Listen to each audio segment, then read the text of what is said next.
Printemps de l'optimisme.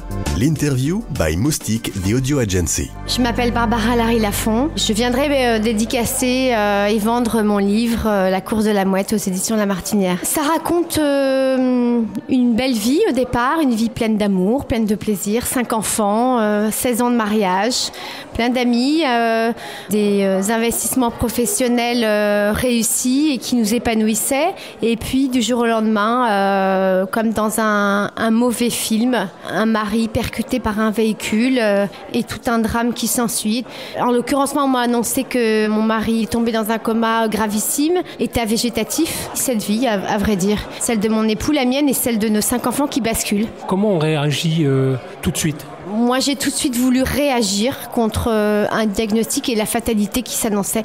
Donc pour moi, c'était pas possible. Donc c'était une présence au quotidien, à son chevet en réanimation, avec des sollicitations, des stimulations et un entourage extraordinaire. Est-ce que une réaction positive face à un traumatisme, est-ce que c'est quelque chose sur lequel vous êtes interrogé ? Est-ce que c'est quelque chose que vous avez reçu à la naissance ou c'est quelque chose que vous êtes forgé ? Je pense que c'est les deux. Ma mère a été veuve jeune et elle ne s'est jamais plainte et je l'en remercie.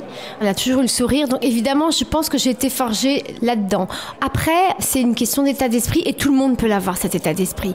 Et c'est vrai que vivre optimiste, ça rend heureux. C'est toutes les situations du quotidien. C'est effectivement une grève dans les transports, c'est une météo humide, c'est un enfant qui a une varicelle. La vie, on peut la voir des deux côtés. On la voit rose ou on la voit noire. Voilà, moi, ça a été d'emblée, elle était rose, ou d'emblée, on pouvait trouver une solution.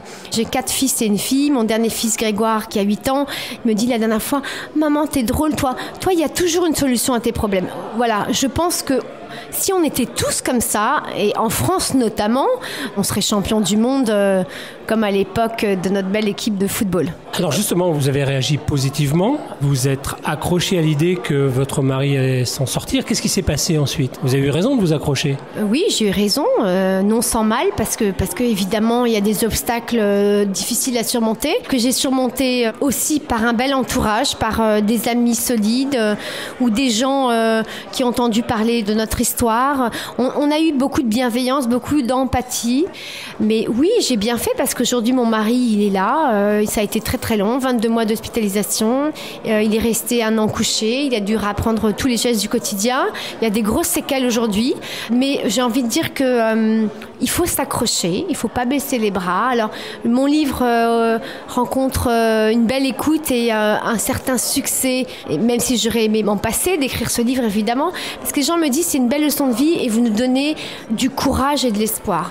On a tous ça au fond de nous. Il suffit juste de secouer la marmite et se dépasser. Quand vous êtes optimiste, vous suscitez l'optimisme autour de vous ? Ça se duplique ? C'est évident. C'est l'arc-en-ciel après la pluie. Alors, j'ai pas envie d'avoir des gens sombres autour de moi parce que les gens sombres, en fait, vous tirent vers le bas, c'est connu. Après, je suis là aussi pour tendre la main et je suis toujours dans l'écoute et dans la compassion. Et c'est vrai que j'ai une énergie, mais j'ai envie d'aider les autres. Mais évidemment, mais soyons optimistes. Mais surtout, sur tous les gestes du quotidien, sur nos vies de couple, dans nos vies professionnelles.